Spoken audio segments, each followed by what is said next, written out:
ദിലീപ് ചിത്രം ബബ്ബബ പ്രേക്ഷകർക്ക് മുമ്പിൽ എത്തിയിരിക്കുകയാണ്. ബഹിഷ്കരണ ആഹ്വാനം നിലനിൽക്കെയാണ് വലിയ പ്രൊമോഷനൊന്നുമില്ലാതെ ബബ്ബബ റിലീസ് ചെയ്തത്. ആദ്യ ദിനം തന്നെ 2.95 കോടി രൂപയുടെ കളക്ഷൻ ചിത്രം നേടി. ദിലീപ് ഫാൻസിന്റെ ആഘോഷമാണ് തിയേറ്ററിൽ കണ്ടത്. ദിലീപിന്റെ ശക്തമായ തിരിച്ചുവരവെന്നും പലരും പ്രഖ്യാപിച്ചു. ലോജിക് മാറ്റിവെച്ച് കാണേണ്ട എന്റർടൈനർ എന്നാണ് ഇവർ പറഞ്ഞത്. മോഹൻലാലിന്റെ എക്സൈറ്റഡ് ക്യാമിയോ റോളും ചർച്ചയായി. പല യൂട്യൂബേഴ്സും മികച്ച റിവ്യൂ ആണ് ബബ്ബബയ്ക്ക് നൽകിയത്. പ്രത്യേകിച്ചും സീക്രട്ട് ഏജന്റ് എന്ന സായ് കൃഷ്ണ. മികച്ച എന്റർടൈനർ എന്നാണ് സായ് കൃഷ്ണ പറഞ്ഞത്. ഈ വീഡിയോ ദിലീപ് ആരാധകർ ഏറ്റുപിടിച്ചു. എന്നാൽ വൈകുന്നേരത്തോടെ പ്രമുഖ റിവ്യൂവർ അശ്വന്തിന്റെ വീഡിയോ എത്തി. സായ് കൃഷ്ണയും സമാന അഭിപ്രായമുള്ളവരുമുണ്ടാക്കിയ ഓളം തല്ലി തകർക്കുന്നതാണ് അശ്വന്തിന്റെ റിവ്യൂ.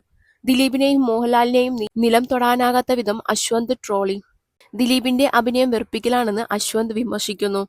അഭിനയിച്ചവരിൽ ഭൂരിഭാഗം വെറുപ്പിക്കുകയാണ് ചെയ്തത്. ദിലീപിന്റെ പഴയ സിനിമകളിലെ പാട്ടുകൾ കൊണ്ടുവന്ന് നശിപ്പിച്ചു. ലാലേട്ടന്റെ കരിയറിലെ ഏറ്റവും മോശം ക്യാമിയോ റോൾ. ഫിൽമോഗ്രാഫിയിൽ ഇത്രയും അപരാധം പിടിച്ച ക്യാരക്ടർ. കോമാളിത്തരം കാണിക്കുന്നുണ്ട്. എന്ത് കമ്മിറ്റ്മെന്റിന്റെ പേരിലായാലും ഇങ്ങനെ ചെയ്യരുതെന്ന് അശ്വന്ത് വിമർശിച്ചു. അശ്വന്തിന്റെ റിവ്യൂയ്ക്ക് പിന്നാലെ സമാന അഭിപ്രായമുള്ളവർ സായ് കൃഷ്ണയുടെ കമന്റ് ബോക്സിലെത്തി. ബബ്ബബയെ വാതോരാതെ പുകഴ്ത്തുകയാണ് സായ്. ഇത് ഇവർ ചോദ്യം ചെയ്തു. ശരിക്കും നിങ്ങൾ സിനിമ കണ്ടോ? പെയ്ഡ് റിവ്യൂ ആണോ ഇത് എന്നെല്ലാം ചോദ്യങ്ങൾ വന്നു. കഴിഞ്ഞ കുറെ ദിവസങ്ങളായി ദിലീപിനെ അനുകൂലിച്ചുകൊണ്ടുള്ള വീഡിയോ ആണ് സായ് കൃഷ്ണ പങ്കുവയ്ക്കുന്നത്. നടി